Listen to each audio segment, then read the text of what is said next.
Welcome to Coffee with the Preacher. Here the coffee is hot, conversations are flavorful, and stories about God's faithfulness inspire us all. Go grab your favorite mug, prepare your coffee and your heart, and join us as we sit down with pastors, missionaries, and ministry leaders to share uplifting and powerful testimonies of God's goodness. Together, let's find encouragement, wisdom, and strength for our journey of faith. Let us taste and see that the Lord is good.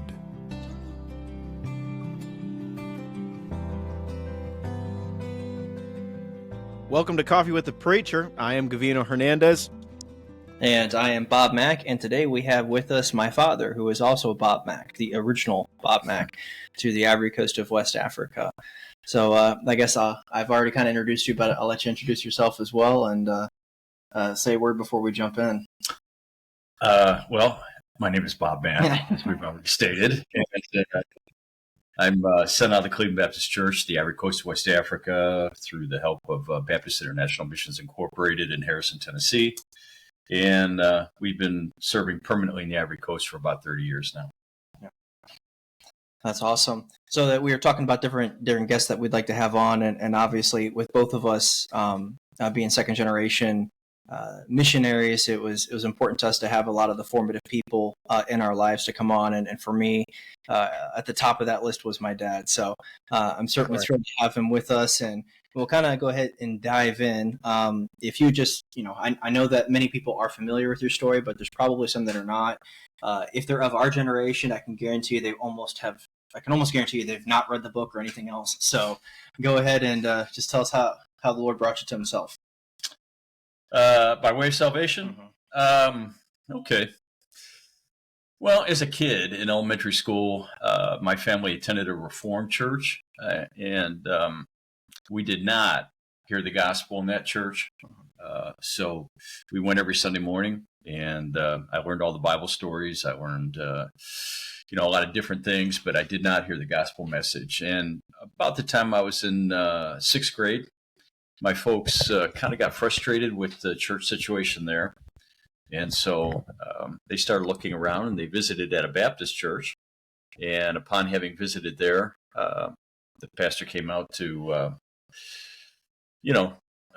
visit them in our home. Mm-hmm. And at that point in time, both my parents prayed to receive Christ, as did my older sister and my younger brother. But I was away at not church camp. I was away at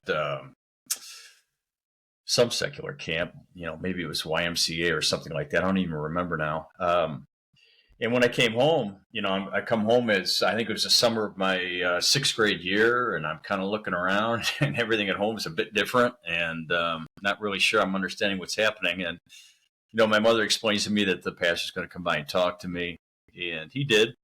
And I did pray to receive Christ, but I did not pray to receive Christ genuinely repenting of my sin and accepting Christ by faith. It certainly had a whole lot more to do with keeping my mother happy, so I didn't have any problems on the home front. And so I did make a profession of faith then, albeit false. And immediately my mother got us into the Christian school, Heritage Christian School there at Cleveland Baptist Church, and I started attending there my seventh grade year. So I go for 2 years hearing the gospel, but trying to tell myself I prayed the prayer, so I know I'm good. But, along the way, the Lord's saying things to me through people, through preaching, through his word, that's kind of put me a little bit on edge. In the beginning of my ninth grade year, they had a spiritual emphasis week to start off the semester in August. And I white-knuckled my way through the first two on Monday and Tuesday, but finally gave it up on Wednesday, so to speak, and went forward and accepted Christ genuinely, fully understanding the gospel, fully wanting to repent of my sin and accept Christ by faith. So that would have been August 24th of 1977 that I accepted Christ, and have certainly never regretted it, and am very, very thankful for it. That's awesome. I think I remember you saying before that the question that the pastor kept repeating was, "Are you ready?" Yeah, it was eschatological in nature. The word Jesus Christ is coming back. Are you ready? And he kept asking that question. And I'll be perfectly honest with you. After the beating I took on Monday and Tuesday, I was probably determined to go ahead and go forward within the first 10 minutes of that message. And of course, he preached considerably longer than 10 minutes. And I'm getting to the point to where I'm absolutely convinced Jesus Christ is coming back at the rapture before he gets done, and I can get down there and get the job done, So yeah, are you ready? I was quite sure that, in fact, I was nowhere near ready. Yeah. So.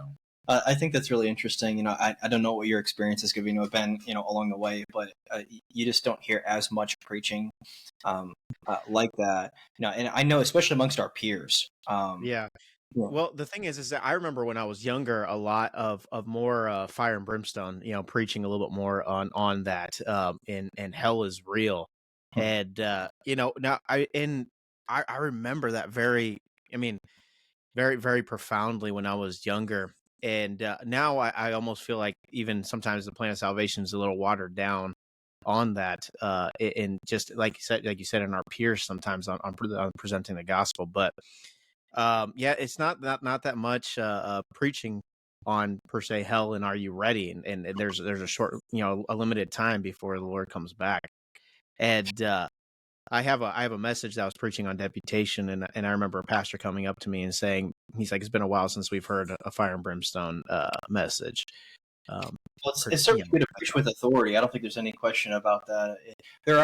I think sometimes, though, fire and brimstone is conflated a little bit with preaching in the flesh, and so you have to exactly, you have to be careful. You gotta watch out too. So yeah. So I appreciated that about how you came to know Christ. Yeah, how was it that God directed you into the ministry? Well, shortly after accepting Christ, it was either my mother or my father. I think my father was still there. Unfortunately, a couple years, very shortly after accepting Christ, my father went in a different direction, and he left the home and divorced my mother. But sometime, perhaps somewhat before and after, either one of my parents was reading the book God's Smuggler around the dinner table. And of course, that's the story of Richard Warrenbrand, I believe, taking Bibles into communist countries. Well, what struck me about that was, in listening to that, okay, now I'm really confronted with the fact that not everyone in the world has the same access to the gospel that I did. And prior to that point, it had never even occurred to me. I just assumed everyone in every country all over the world hears the gospel like I did and makes their decision.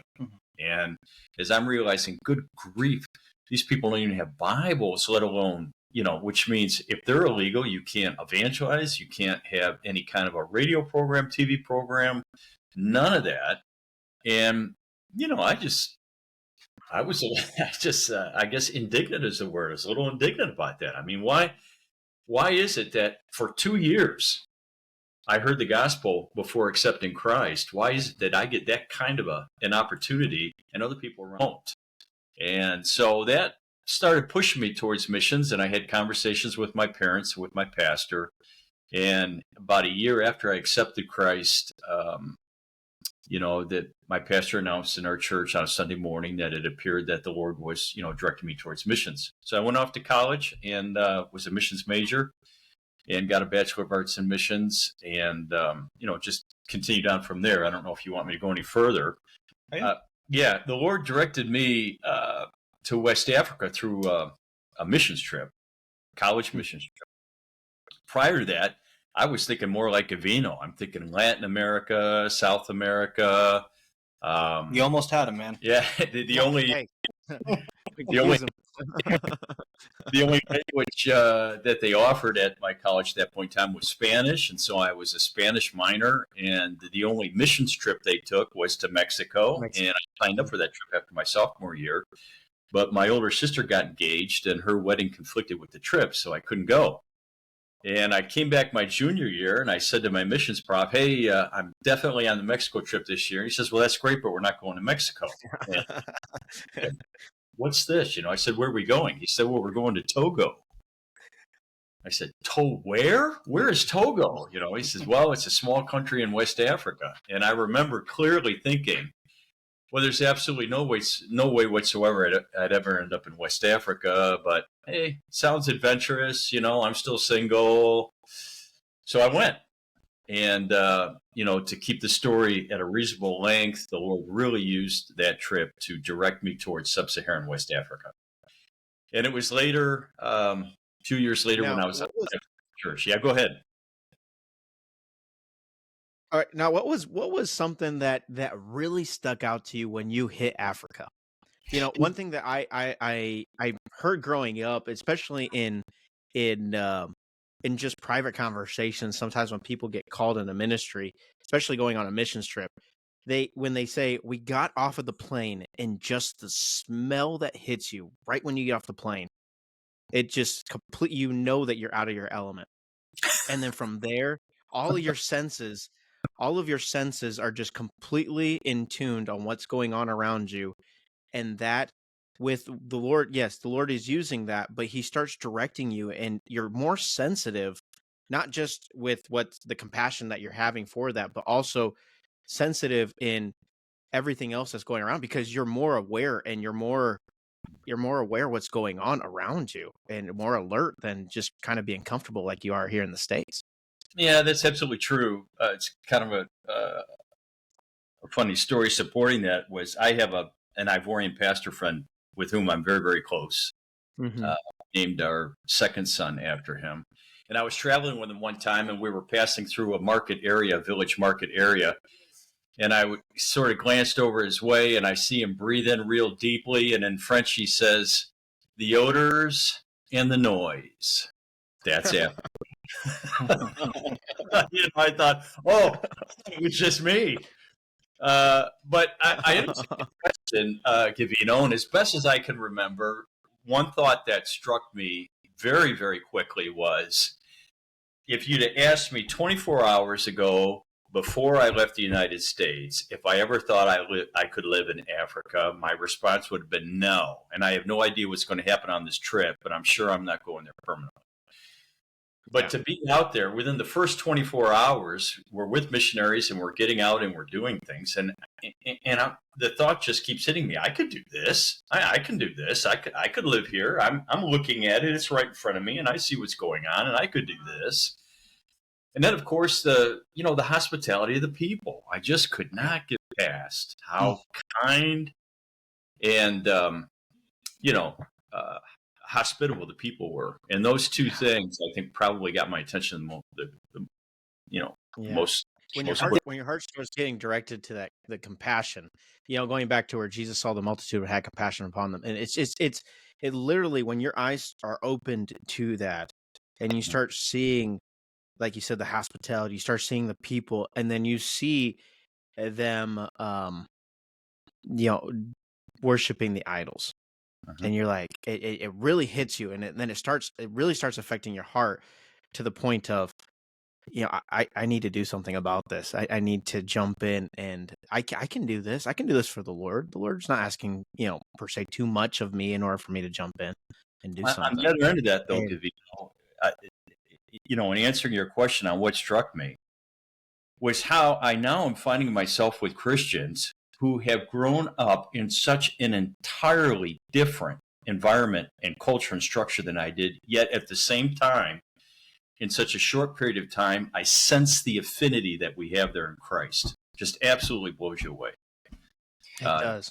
Anyone that hasn't had an international church experience needs to get one in somewhere along the way, because for sure. that really gets your eye attention. affects my heart. My eye affects my heart for sure in those types of areas. You wanted to say something, Bobby? Well, yeah, I actually want to drill down a little bit on that, because there's an important thought there. So you started to realize how much you enjoyed being there in West Africa, and then you started to feel sad because you felt, God is directing me to South America. You kind of work through that. Yeah, I mean, I'd been there 24 hours. We got in on a Tuesday night. Wednesday night, I'm in a small village called Poji with a missionary doctor. His name was Bob Mach Sr, and I went with him into this small village for their Wednesday night service. And again, I'm in that service, and I'm telling you, this is an African village in the sense that any American would tend to think of it. And we're under this thatched roof, these bamboo poles holding everything up, and I'm listening to their praying, not understanding anything. I'm listening to their singing, not understanding anything. And here's this Ivorian pastor up preaching. Obviously, I'm not getting a word of it. But from a spiritual perspective, I'm completely blown away. And the first thought that comes to my mind is, I haven't committed to any other country. I could come here. And that is immediately followed up with the thought, no, there's absolutely no way that the Lord could be calling me here, because I'm just liking this way too much. And we know that God's will for our life, its objective is to make us absolutely miserable. Yeah. And so there is no way that God's calling me here. So for, the first few days that I'm there, I'm just going through this cycle of thinking, man, what a shame. What a shame I couldn't come here, because, man, I think this would work. But, oh, no, it's too appealing. It looks too good. There's no way that the Lord would be calling me here. And then, the Lord finally broke through in my devotional time and said, Bob, amongst my children, I think for the moment you are by far one of the most stupid.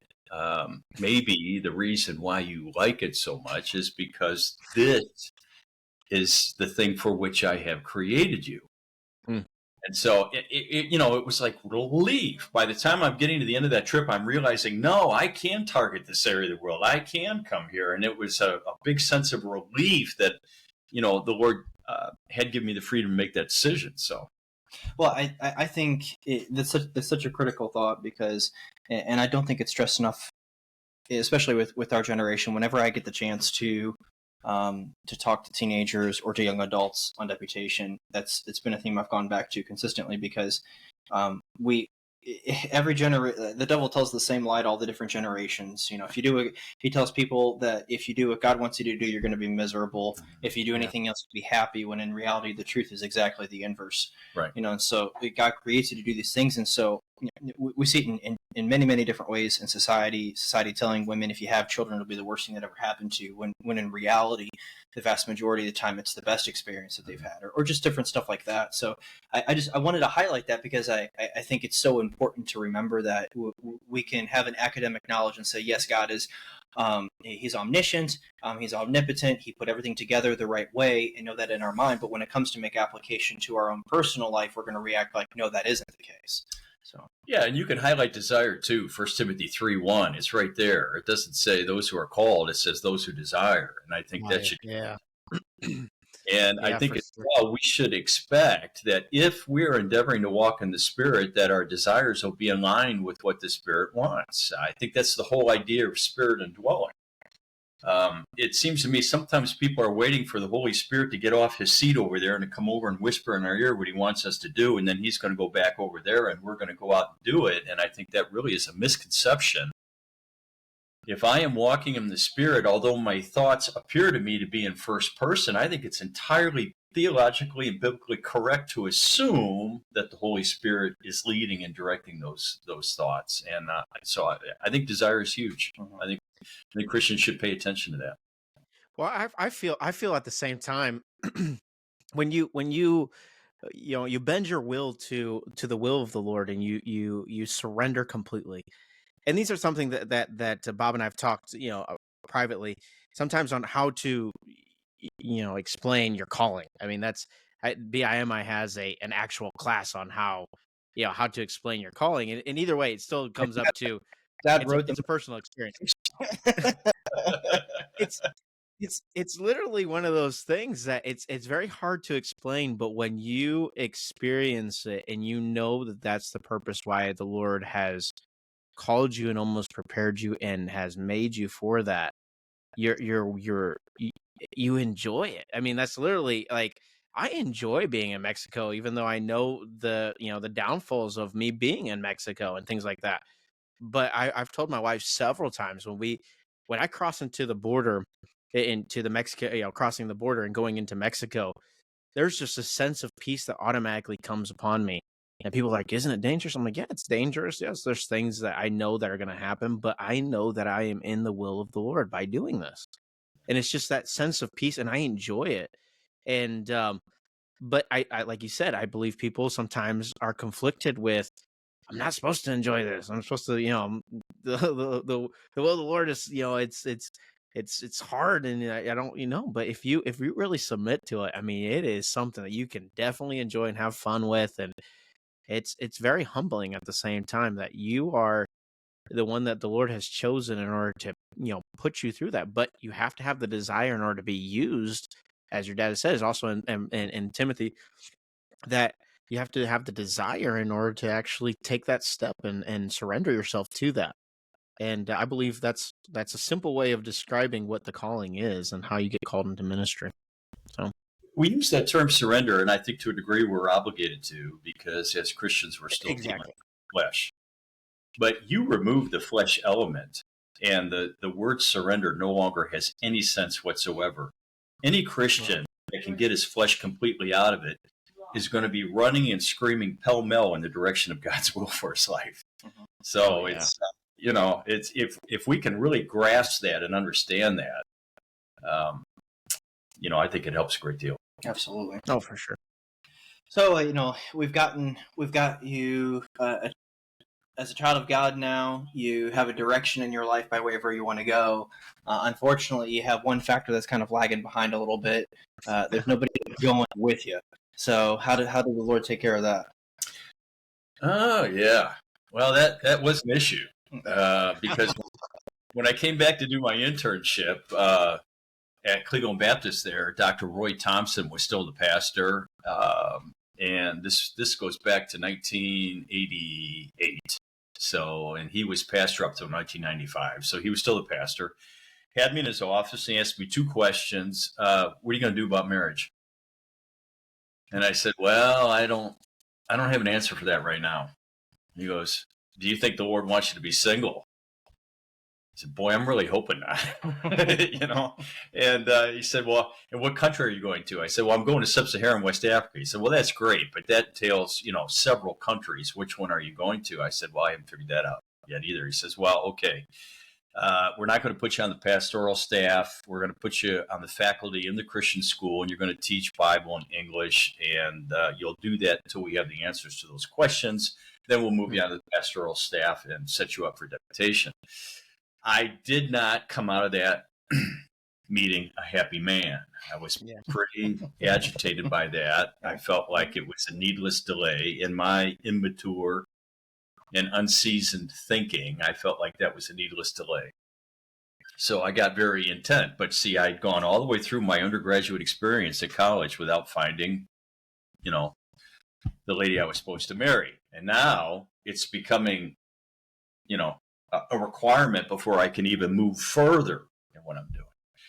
So I started teaching there at the school, and I had taught 1 year, and it was the summer of 1989. And, because I was so intent on getting an answer to that question, I had started dating a single lady in our church there. And one Saturday afternoon, I think Friday or Saturday afternoon, I was working on her car in our church's bus garage. And it was right in the middle of that my wife's family pulls into the parking lot. My wife's father is John Marshall from the John Marshall Evangelistic. And they pulled in the bus. Right? They pulled in, and I was the only one there. No one else was at the church. That's awesome. And through God's, use whatever term you want, God's providential grace, whatever, it was my wife who was selected to walk all the way over to the bus garage where I was to get to the telephone so she could call her sister, because her sister was worked in the school, and her brother-in-law was on staff as well. And he had become a good friend of mine. So I've got these overalls on, working in this car up to my elbows in grease, and I had broken my ankle. I've got this cast going up I think it was my left leg, and all of a sudden I hear this, excuse me, and I come out from underneath the hood, and I turn around, and I look around, and there she is. And I said, yeah, what can I do for you? She said, can I use the telephone? I said, you absolutely can. And so over we go to the desk, and she goes to make her call, and I go back to the car, and then she comes walking back out, and I turn around again and said a word to her, something like that, and then she goes back over to her family. But I'm thinking, okay. And so I went to the opening of the bus garage, where the big door was pulled up, and I'm standing there cleaning a wrench and looking over across the parking lot. And that girl that I was dating was out in my car getting us something to eat. And I remember thinking, man, I don't know where she is right now, but I wish wherever it was, my car would just break down right there on the road to give me a little bit more time here. And Becky ended up coming over. We talked for a little bit there, and from there it went. I saw her just very briefly then. She came back a few months later when her sister had her first child, and I was able to see her for a week. Then each night, Pete was a good man. He invited me over every night for dinner, and I accepted that invitation every night, and I got to know her better. And towards the end of that week, she was getting ready to fly out with her dad back to the West Coast, and I just said, Becky, I have loved this week. It's been great to get to know you. I said, but I'm going to be honest with you. I'm 26. I don't date for kicks anymore, and I'm going to West Africa. I would love to continue to communicate with you. But in all honesty, if you don't see any potential in this, I think you ought to just tell me right now and we'll be done with it. And when I tell that story today, everyone gasps because they can't believe it. But you got to remember, back in that day, no cell phone, no internet. So if we're going to communicate, I have to call a landline somewhere hoping she's there, or I got to actually sit down with a pen and piece of paper in my hand and write out a letter and find out where she's going to be in the future and hope that the Postal Service gets it to her. All right. So there is quite a bit more effort. It wasn't just a matter of me doing something on my phone. Yeah. And after I said that, it was a little abrupt for her, but she somehow managed to say that she wanted to stay in contact, so we did, and the rest is history. That is awesome. That is awesome. And I've kind of heard your story a little bit through Pastor Matt Marshall's end of that, and it's things like that that Bob and I have kind of also talked about. Matt Marshall was our assistant pastor at our church for 10 years. And it's kind of crazy on even how like this right here has kind of been kind of put together in the masterpiece of God's divine plan and stuff like that. And so I'm hearing these stories on people on how they dated back then versus how easy it is to kind of stay in communication now. Matt would be like, wrong yeah, today. yeah. and it's hilarious because like Matt would be like, yeah, if you were talking to somebody, you had to find out the church's phone number and or like you said, the postal service where you were gonna be, and they were all over the place all the time. And it was just it's funny in order to hear those stories because for my generation, I think it's very hard for us to be to comprehend that type of stuff. I mean, you just pick up a phone and you text somebody now, and you're in communication with them. But I love those stories. They make that divine plan of God. I feel like it just adds a little bit of more flavor into that on how God brought somebody together like that. That's awesome. Right. Well, but before we jump into the ministry, let's just talk about something that we had in common, because you think about it, like Kavino and I. It's something that you have in common with us, obviously. So, we were talking about how he's, a second-generation missionary to Mexico. I'm a second-generation missionary to the Ivory Coast.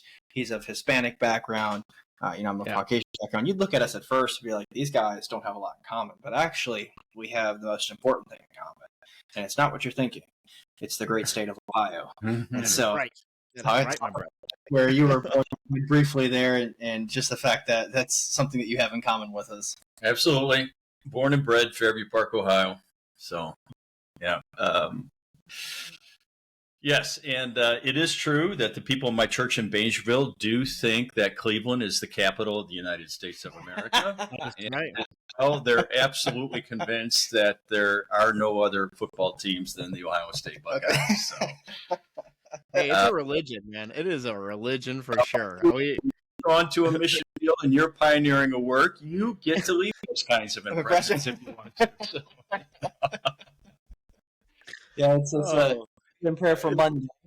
There's actually a little known thing, not to alienate anyone who perhaps has different allegiances who may decide to listen to the podcast, but there was a little of what seemingly was a revival on the Ohio State football team. There's several, about 5 or 6 starters that made a profession of faith and started leaving revival services on the campus. Yeah, I was Really? listening to one of them on a podcast, and it definitely seemed to be far more than a surface level. He was talking about proud. He said, we were so proud when we signed at Ohio State to get those pictures out. He said, we ought to be proud about wearing God's jersey and repping him. And so it was an encouraging thing. So, given that they're playing Notre Dame, I felt like it's kind of a case of the Baptist against the Catholics. And so there you go. I feel like there's only one logical side to the national championship on Monday. I feel like if you pull for Notre Dame, then I think we have a far bigger conversation to have. Hey, it's I told Bobby this last time we talked. Was I struggle to accept the name Guardians. They will always be the Indians for me, and they will always be that. That's how I grew up, and I'm just gonna stick on to that. I still have somebody from Ohio, and especially in the Cleveland area, that thinks any differently. Yeah. A lot of people may not know is there is a sense there. The bridge that comes into downtown from Lorraine Road is known as the Guardian Bridge, and what's in the Guardian's logo is also sculpted into that bridge. So it's not just a dumb name that came out of nowhere. It does have significance in the city, but I guarantee you, Cleveland area, and ask, what do you want your baseball team to be called? And Indians is always the answer you're going to get. Yeah, for sure. Well, I mean, you hit on as when before you were started dating, before you kind of got married, that you had approached your pastor and you had said, well, I'm called, and kind of explained on what you were doing, and he basically didn't give you the response that you thought that you were going to get out of that conversation. I have found myself in that same exact scenario, and I was called when I was 15 years old. I started helping out what was my pastor down in Mexico at that point the next day for the next 6 years as I finished out high school in our local Bible Institute. But coming into the States, I also had presented that to my pastor and explained to him what the Lord had called me to do. And I kind of got very much a similar answer.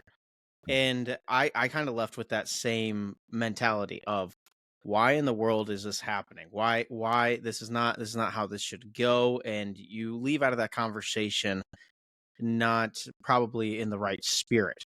But now looking back at that now, as now have stepped into the ministry, now on our way in order to go and plant a church, I agree 100,000,000% with my pastor on what he told me when he told me that, and why he told it to me. And I believe that my generation and our generation, Bobby, struggles on accepting that. But the reason is I believe that a pastor truly wants to make sure that you're a novice and that you actually qualify and hit all the qualifications that are needed to be, per se, a bishop, to be a pastor, to be a person that is in there in authority over the church and an under shepherd. And I believe that most people that want to jump into ministry, they want to jump in. They don't want to do the academic side. They just want to jump in and be the leader. And it's very clear in the Bible that we're not supposed to be novice. Now, with that being said, what is your take on that? I know in that moment you didn't per se like that answer, but I would imagine that you completely agree with it now. And I'm in that same thing. It's probably the leading reason why I'm still out there today. I have even heard pastors say this. We really don't think that this individual will be useful in the ministry here in the United States. So we're hoping that perhaps they'll be effective on a mission field somewhere. And wow. What that says to me typically is this pastor has absolutely no international ministry experience whatsoever. Quite frankly, if somebody is not capable of doing the ministry with their own language in their own culture, what in the world are we thinking in saying we can send them to a different culture and force them to learn a new language and somehow they're suddenly going to be more effective? Usually the reason why such a thing is said is because the countries that they're going to are viewed as way is very, very primitive, and as such, the intellectual level there won't match up either. But again, that genuinely is an ignorant conclusion. Mhm. The missionary attrition problem is really a pretty bad problem, especially amongst us independent Baptists. And it's something that we are endeavoring to work with. I have, without going into detail, I've joined up with some ministries to do what I can to help in that area without actually coming off the mission field. But we should want our missionary candidates to be mature. We should want them to be theologically instructed. Because when they go to the mission field, they cannot just parrot what they heard before. Because number one, they're speaking in a different language. And number two, there may be something of that culture that's going to require some creativity on their part to teach that theology correctly within their context. And all that, in other words, to effectively teach theology in a new cultural context, your understanding of that theology has to be absolutely all the sharper. And we should not be thinking, well, he could just get his 3-year degree, his 4-year degree, and shoot him out there to the field. Hey, there is nothing the matter with getting a graduate degree before going to the mission field, because it helps you with your understanding of the scriptures and your theology. It'll be of help to you, but as well, it matures you. And when you are confronted with speaking that new language in that new culture, you can survive that experience and continue in that experience and branch off from it. There was a period of time where it seemed like most missionaries were graduating from college in May, and they were getting married in July, and they were starting deputation in September. And there wasn't even any real oversight on the part of a local church to even confirm that this candidate has the gifts, the capabilities necessary to be a missionary. And boom, we're just sending them off like that. And so not only are they just now cutting their teeth in the ministry, but they are doing it in that new culture. And I think this has contributed vastly to the missionary attrition problem. Let's let them get their academic training. Let's get them in practical ministry. Let's verify that they do, in fact, have what it takes to do the ministry. Let's start moving them towards the field, then perhaps at that point in time, understanding that in today's world, you can continue taking graduate courses as you're going along. I mean, I had been out of college. I graduated from college in 1985, and now all of a sudden in 2008, I started getting back into graduate courses. Boy, I wish I'd done that a whole lot earlier in my ministry. Yeah. And so it should not be a rush to get to the field. It should be a very calculated and deliberate process of putting that missionary on that mission field by his pastor and by his local church. And that mentality, I think, is what's really going to help by way of, diminishing the number of missionaries that are quitting. Well, yeah, and like that's a biblical principle too, in that the Holy Spirit came to the elders there at Antioch to separate Paul. Yeah, and Silas. So there's a clear involvement and a responsibility there on the part of the church leadership to confirm the spiritual gifting, the personality, the temperament, all those things before they're sent out. Yeah. The Antioch church is, in fact, the New Testament model for missions today. Yeah. For sure. And I think that what you were hitting on, I as a second generation, one thing that I have seen, and it's not picking on anyone in particular, but sometimes we were way too focused as independent Baptists sometimes for quantity over quality. And we start just trying to push out numbers, and then if those numbers, they aren't doing what they're supposed to be doing, then you have those numbers returned back, and then those numbers are numbers that have failed now and not being able to finish out deputation and then finish out or start a church plant or returning back, like you said. And so when you have that quality in actually seeing that these missionaries or even these pastors that are going out to start new church plants here in domestically, like you said, they have to have the gifts in order to be able to do that. And I feel like sometimes we were too focused on, we had 18 missionaries come out of our church in the past 20 years. Okay, that's great, but at the same time, how many of them are struggling? They didn't raise enough support in order to actually maintain themselves on the field. They didn't they didn't have enough academic education in order for them to do XYZ. They weren't prepared with life insurance. They weren't prepared with all this different stuff that, like you said, aren't they're supposed to be very calculated. God gave us this wisdom in order to have that calculation and that preparation for a reason, Right. not for us just to kind of chuck it to the wind and say, well, God's called me and I'm just going to jump out here and just, free fall this. And I believe that that's kind of at our fault a little bit, because we have seen that happen. Yeah, we definitely have. And I realize that this is probably going to make a lot of people bristle. But the fact of the matter is oftentimes we have not set up the missionaries that we're sending out for success. We have, in fact, set them up for failure. Yeah. Because we have not adequately prepared them for what they're going to experience. And the better that we can do that, I think the better the success rate we're going to see.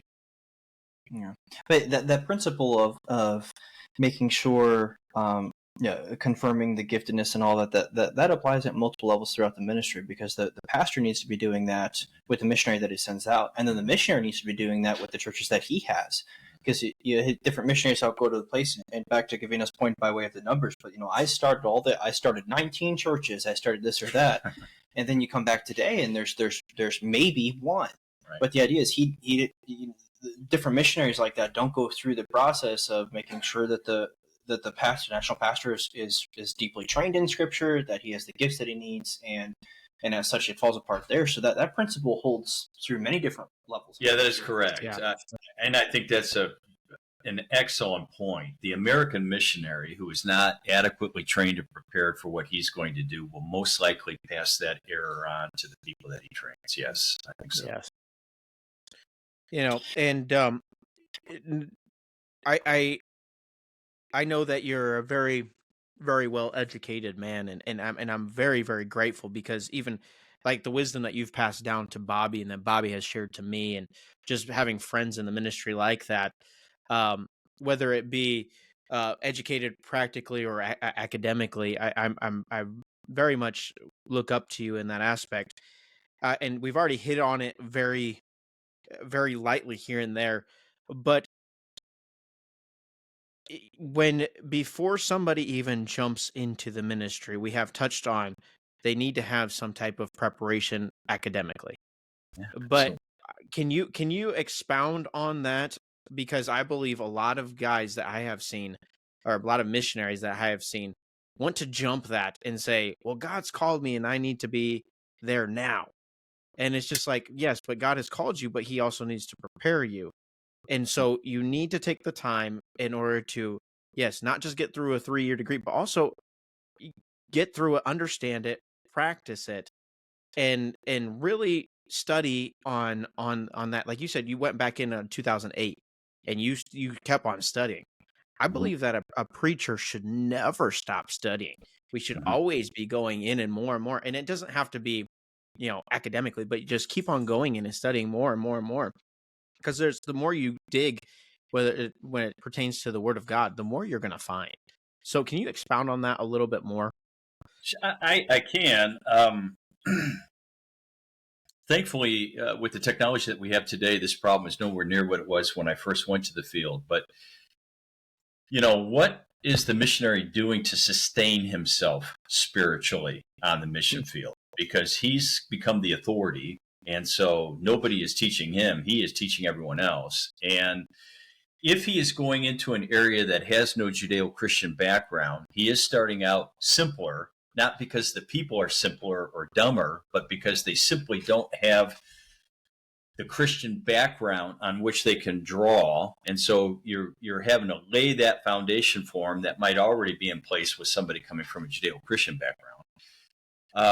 You're working in a new language, and believe me, for the first couple of years, that's going to keep your messages rather elementary as you're trying to, choke that message out in the new language.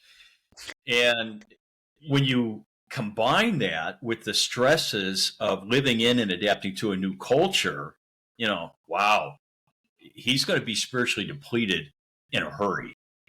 And, taking courses, graduate courses, as I've continued out here, for me, that's been the thing that has really kept me sharp. And it has improved my ministry, and it has kept me closer to the Lord, and it has allowed me to have a sense of knowing what I'm doing and why I'm doing it.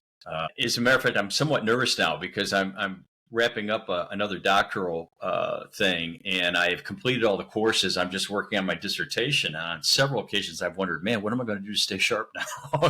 Because, and I'm 61 years old, almost 62. And so I have, unfortunately, I've heard those say that, you shouldn't go beyond undergraduate work because people that do fall into error, they become reformed, or they do this or they do that. Listen, we have training institutions out there that are not reformed.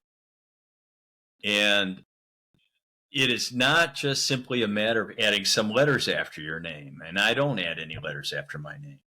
But I'm telling you, the difference between me today and where I was in 2008 is radical.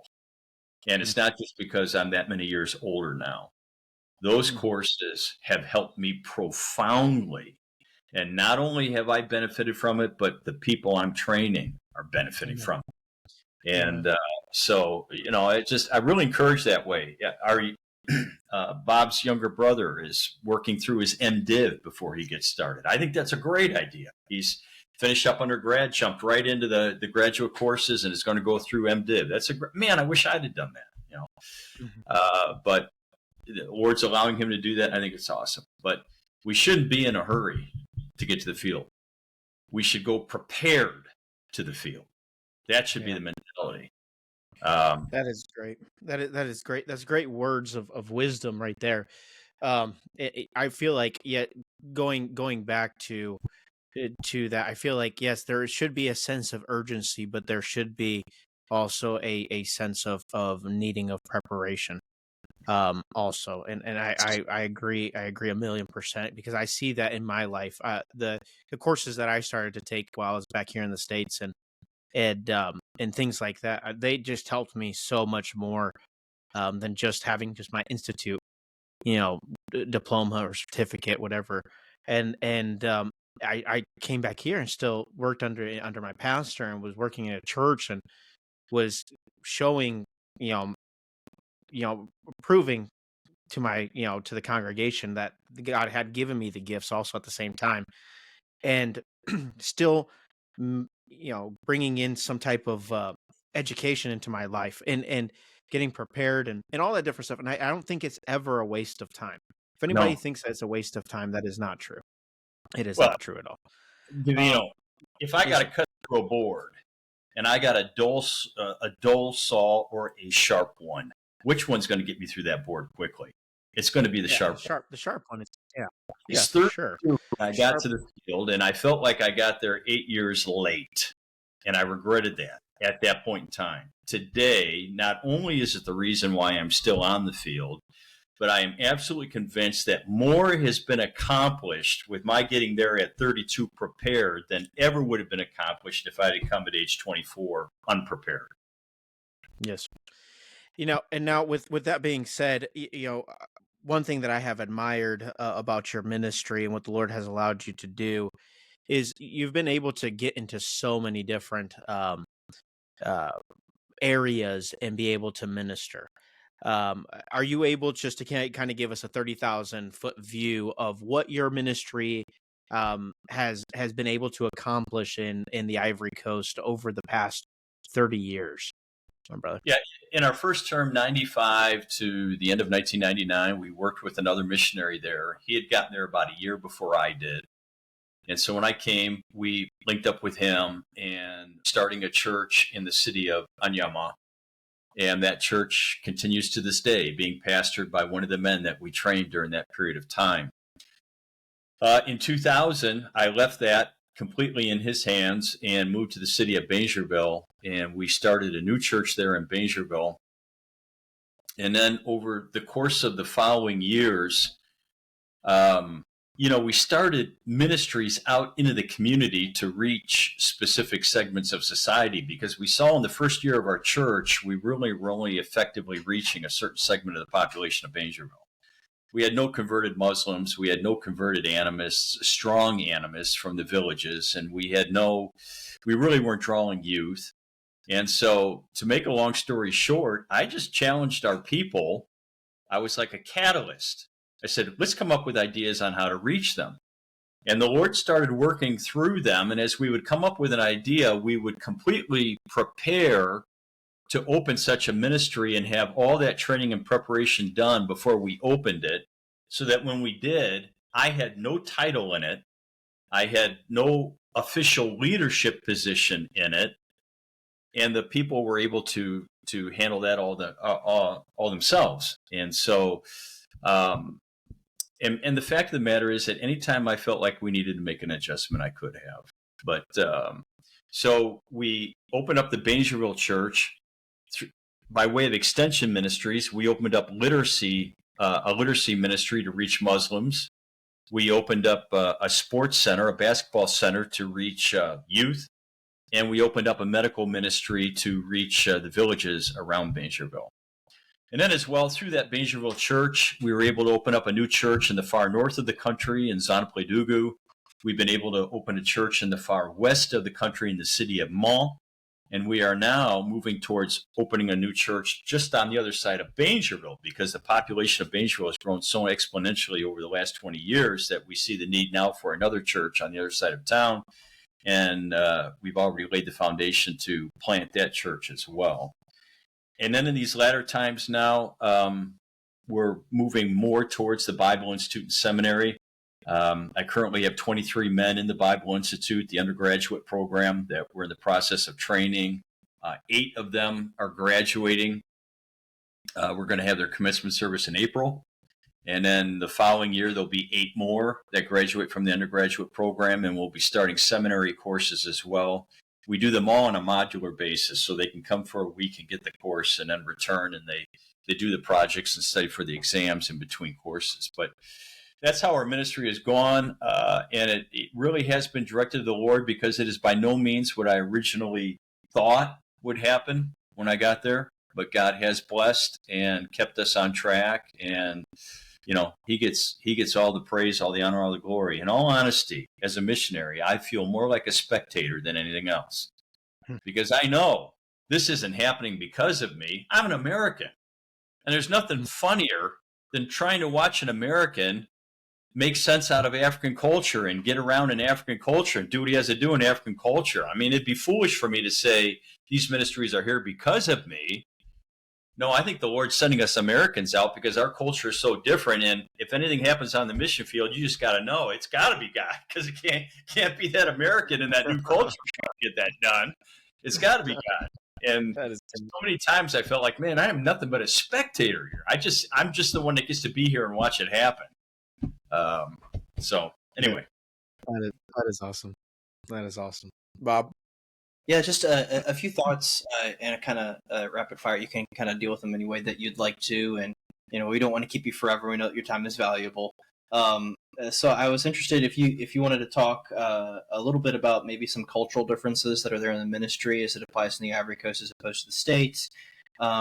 I'd love for you to give a brief word about animism, because that's the topic of your dissertation, and it's really pioneering in the field, and that not much has been done, certainly not in our context of planning a church. And if you feel so inclined, you could share a fun or funny story about the field or anything like that. But well,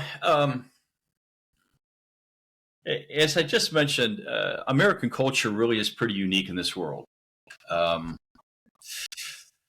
We're rugged individualists. That's what we are. And that is unique. Canada perhaps to a degree, but not quite as much. And Europe even less. The reality is that the vast majority of the rest of the world's population lives in what we would refer to as a communal. So we're rugged individualists, whereas especially third world countries are communal. They're communal societies. I'm just understand that creates some very opposing viewpoints.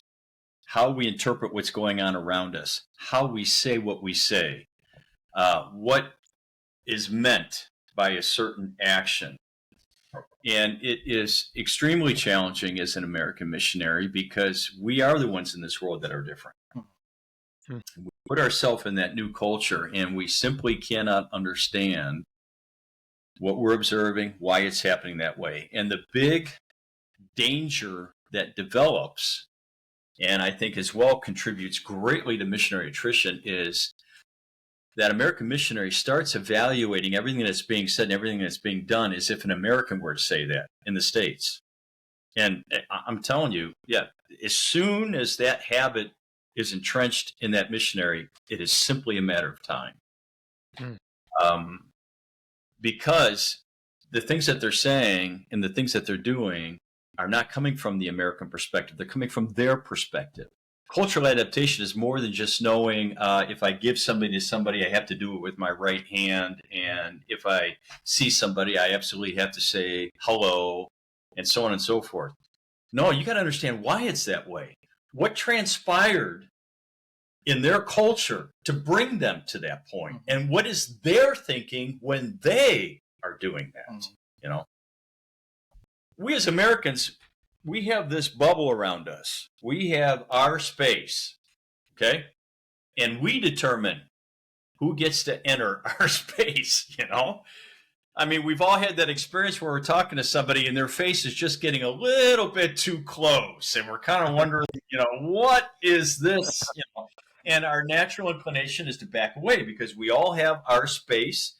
And even if we're being polite in American society, if somebody sits down next to us, we're going to scoot over and give them their space. And in our culture, that's a demonstration of politeness. Whereas if I do that in the Ivory Coast, I have just clearly indicated to him that I don't want to be sitting next to him. And so the cultural differences really are extreme. And it is a long, but must be as well a very deliberate process of learning why my people think the way they do, what has brought them to their conclusions, and how can I start thinking in order to help me respond the same way that they do. So it's critical. I'm currently teaching a course, ethnography and mission strategy, you know, which is pretty much means let's build our mission strategy based on the culture that we're going into, which obviously is got to be the objective of every missionary. But, you know, there's a story that really got my attention. Very early on, there was a young man in our church there in Anyama in my first term who had an opportunity to go clear a field for somebody and earn some money. And I was all about that. If he could earn some money, that's great. And he asked if he could borrow my machete. So I said, sure, take it. And so he takes the machete and he goes down and clears that lot. And 2 or 3 days later, I need the machete to do something. And I'm looking around, I can't find it. And I remember, oh, I loaned that to him. Well, why haven't I gotten it back yet? I know that field's been cleared. It was right on my road. And then all of a sudden I find my machete laying out in my yard. I'm thinking, what's this, man? I loaned this thing to this guy. And he doesn't even tell me he's brought it back. He doesn't give it to me. He leaves it lying in my yard. It's filthy. And I can tell by looking at that blade, he stinking found every rock in that field with my machete. I mean, it is dinged and this and everything else. I'm thinking, man, what kind of character am I working with here? We were looking to open up a Bible Institute there, and I'm thinking, yeah, we're going to start with the course Character 101 because clearly these folks don't have it. About a week later, I'm out taking a walk in the neighborhood. I went down to the end of my street, and the guy that had hired him to do it was out watering some plants in front of his property there. And so I stopped and I'm talking with him for a little bit, and I'd always found my conversations with him to be extremely helpful because just listening to him would connect so many dots for me as far as Ivorian culture and society and how things work there.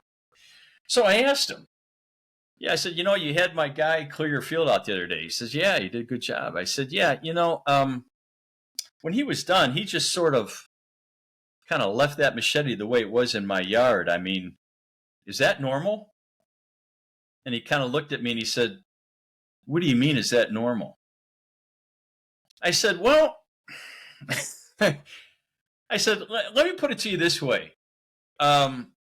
if I'd have borrowed somebody's lawnmower in the United States, when I was done using that lawnmower, I mean, I'm going to clean that thing off. I'm going to fill up that gas tank.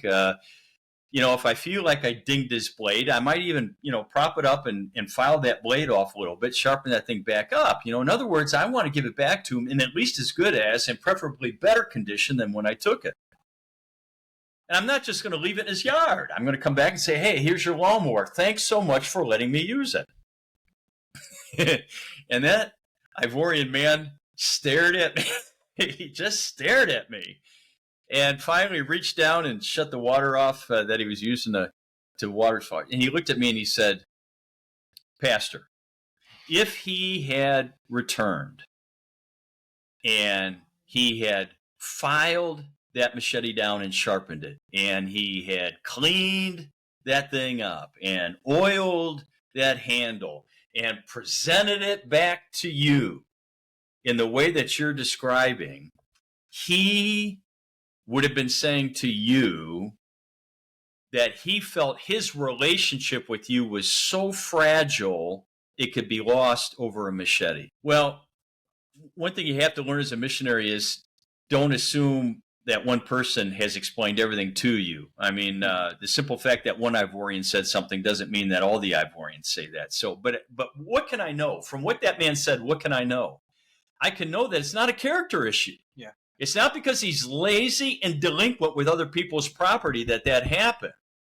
So I can at least be relieved with that. Hey, my guy's not a jerk, and he's not disrespecting me on how he's treating my property. There's something deeper here. There's something more profound that I need to understand so that I'm responding to him and that circumstance properly. That's culture, and you've got to get that. Now, do I think that the Bible teaches us to take care of other people's stuff? Sure. I think there's, at least in the Old Testament, maybe some principles about that. But, the reality is they're more people-oriented in that way. If he'd come back and handed me that machete in pieces in Ivorian culture, it's for me to tell him that is absolutely nothing. Think nothing of it. Throw it down over there. Let's go inside and get something to drink. Okay. And so, again, as the American, you've got to be able to get to the point to where you understand and you adopt that way of thinking. So I don't know if I've answered the question for animism. Yeah, absolutely. Yeah, we'll bring in animism, but briefly before we go there, I think it's interesting to me. I remember one of the messages that you would preach on furlough, talking about how Christ was an intercessor for us, and how sometimes the culture itself provides a unique illustration. And this is why it's so important to know the culture, because once you do, you can use their way of thinking to explain the scriptures to them. Yeah. So I don't know if you want to briefly give us that story.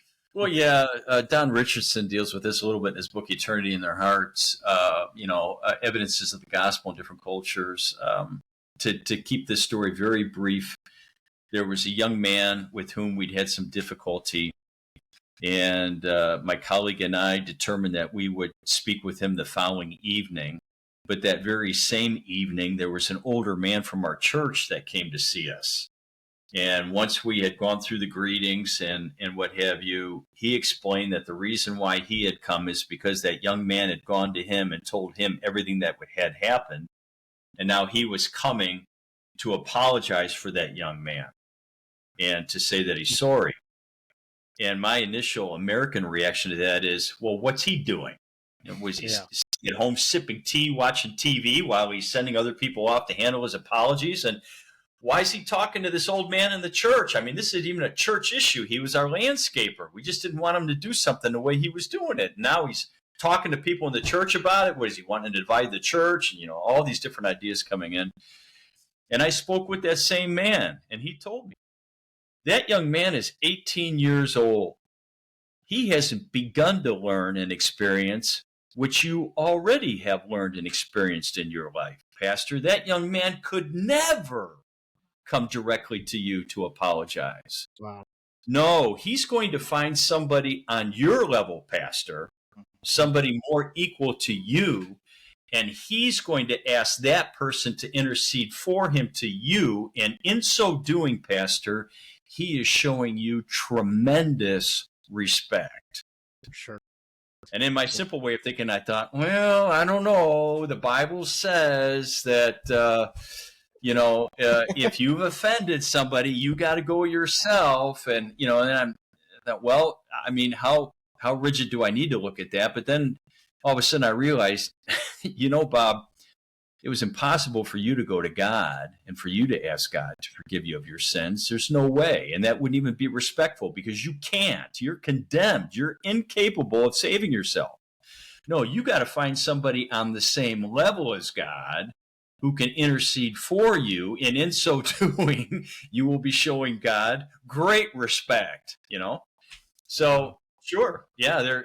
But I'm telling you, I have heard missionaries that have been in the Ivory Coast for 15 years get up and rail on some of these customs as though they're sinful, wicked customs. And the reason why is because they are interpreting those customs with U.S. American lenses rather than understanding their foundation in the culture. The joke that Bobby and I had last time was I mentioned I don't even know if I'm Mexican or American because I sometimes my thought pattern is very much Mexican. Sometimes my thought pattern is very American. And Bob has the same issue sometimes. It's very, very African in nature on the way he deals with certain issues. But it is because you adapt to those cultures, but because you start to understand them and you get the logic behind it on why that makes complete logic to me now that you explain that.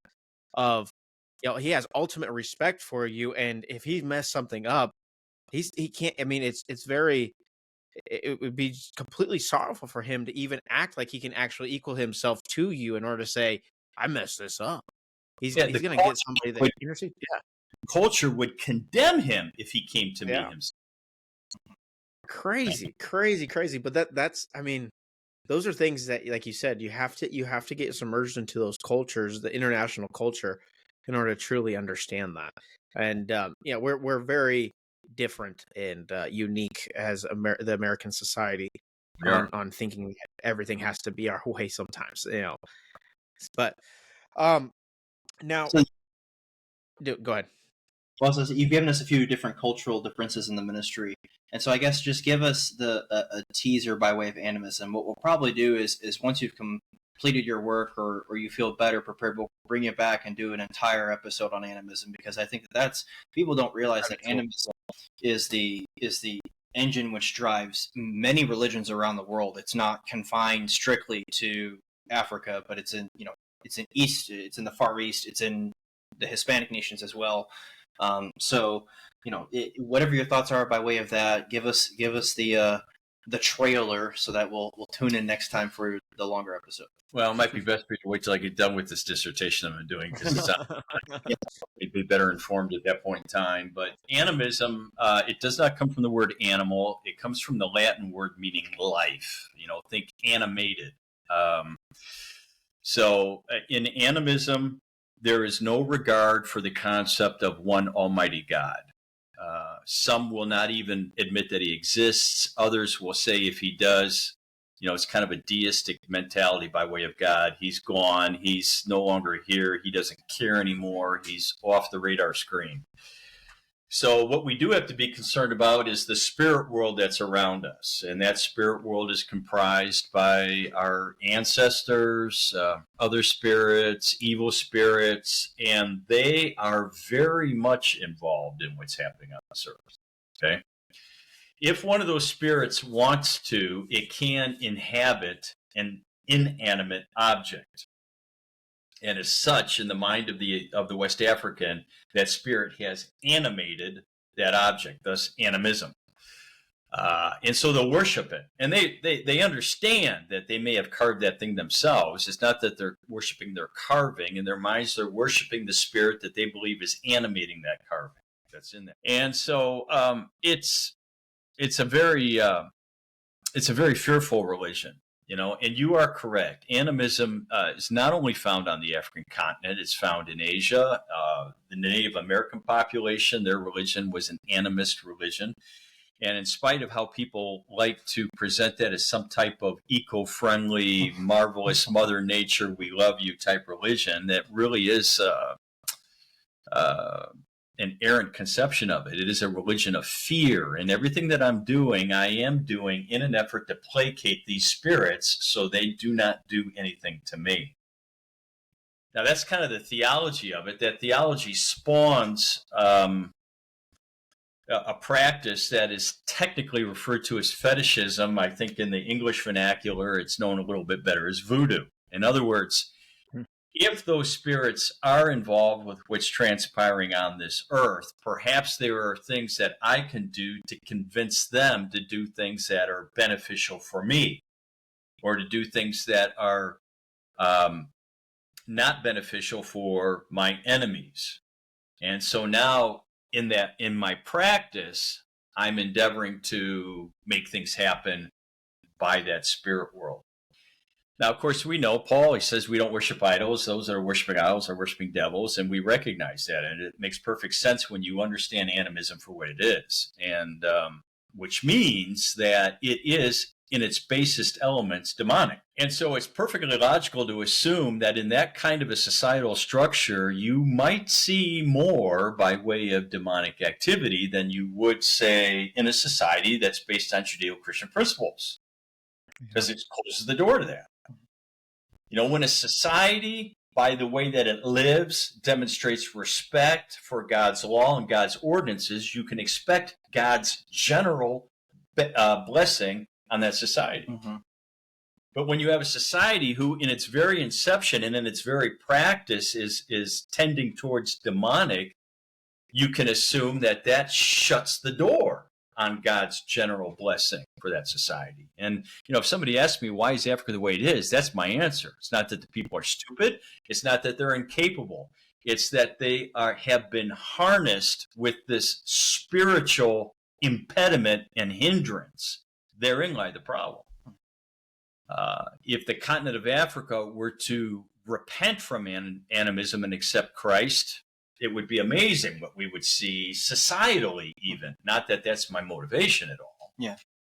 But it's just to make that point.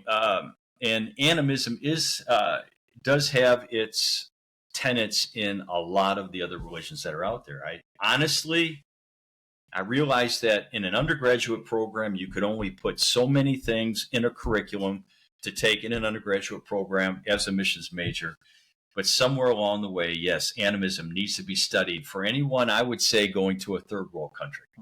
Must be studied. For sure. I thought it was constrained pretty much to Africa, and that was my conception, you know, as I grew up. And then I taught at a Christian school for 2.5 years, mm-hmm. and the senior Bible class that they had was like a combination, like Bible, philosophy, worldview class. Yeah. So basically, the thrust behind the class was to prepare the student for the various worldviews that they were going to encounter, and then teach them how to think through that and bring them back to God's Word. We got into new spirituality, and new spirituality is the messiest one because it includes Eastern mystic religions that are thousands of years old, and then it also the rebranding through New Age spirituality that we see, whether right. Wicca or other things that have popped up, you know, and are in vogue now. And as I was working through all those various worldviews, I thought, the foundation of this is the exact same as what we grew up in Africa. Right. This is something that's actually spread a lot around the world, which means the work that you're doing in this area is going to be beneficial to people, not just in sub-Saharan West Africa, but as you parse what the scriptures have to say by way of this and equip people to be able to respond effectively to it. That's going to be beneficial for people all across the globe. I think so. I have to limit it for the structure and guidelines of the dissertation and the dissertation program itself. But yes, there will be certain general knowledge from that will be applicable anywhere you see any type of animism in presence. Yeah. Well, that's an excuse in order to write a book, right? Yeah. We'll just throw that on your plate. There is a book that has been written by way of my folks. There's the man who did it. I think it's With a Purpose is the name. Yeah, it's I'm not the author. Monroe Rourke is the author, and you can find that on Amazon. If you were to search on Amazon With a Purpose, Mac Family, Monroe Rourke, that should bring it up. And that pretty much deals with the first 25 years of our ministry or so. And listen, I can say that because I'm not making a dime off that. It was Monroe's project. I am eternally grateful to him for having done that for us. And I like selling the book simply because I would like Monroe to profit from what he did for us. And so, yeah, it's right there on Amazon. Should be able to get that. And I have seen it in some Christian bookstores. Awesome. Well, give him the final question there, Gavino. All right. So basically, what we're trying to ask every preacher that comes on that we're able to talk to and kind of pick their brains, we want to ask them as a final question every single time: Is there any wisdom you would like to pass down to the next generation? Per se, our generation, we Bob and I have felt the responsibility on starting this in order to share with people the works that God has done in our lives and in lives of other preachers. But we see that there was a little bit of a disconnect previously, sometimes on passing down that wisdom, and we never want to fall into what happened in Judges on coming into right after Joshua, and there was a generation that didn't know the Lord and didn't know the things of the Lord. And so, throwing this final question out to you, is there any wisdom that you would like to pass on to the next generation in the aspect of,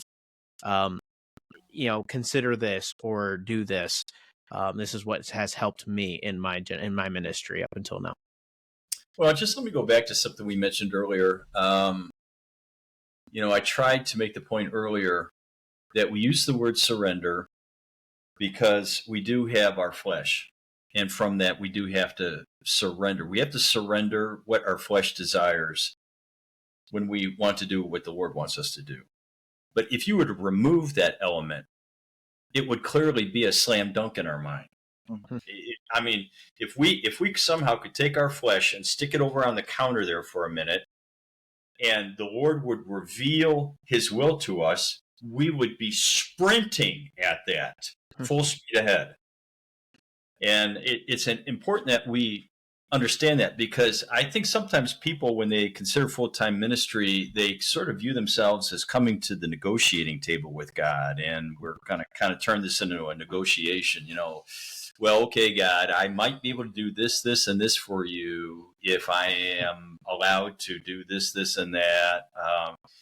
And we feel as though we have some kind of right, as it were, to negotiate with God about that. And that's wrong for two reasons. Number one, we're redeemed and the Lord has bought us back and we are completely his. And it is our responsibility as being completely his to do completely what he wants. Mm-hmm. But secondly, the consolation that we always have as Christians is what he wants for us is absolutely going to be the best thing. So if I come to the negotiating table and I think I'm negotiating for me, the fact of the matter is I'm negotiating against me. Because if I'm trying to keep something that I want or maintain something that I want, rather than simply giving myself wholly to God, to the extent that I'm doing that, that's the same extent that I am impeding myself of enjoying what I can enjoy, doing everything that he wants me to do. Let's not negotiate on this. Let's just really endeavor to give ourselves wholly to God in whatever he wants to do. I had aviation training, and for a long time I thought I would use that on the mission field. And believe me, I loved it. But when I determined the Lord was sending us to the Ivory Coast, I had to let that go, because the country does not require the aviation ministry in order to do itself, in order to do the ministry there. It wasn't easy. But do I have any regrets? Absolutely not. I mean, I'd love to fly, but as far as what I've done in life and what the Lord has been able to do through my family, oh, no. I have no regrets whatsoever. Nothing lost there. If I had made that a negotiating point with God, I'm not going to West Africa unless I can be a missionary pilot. There's no way I'd be as happy and content today as I am if I'd taken that kind of position with God.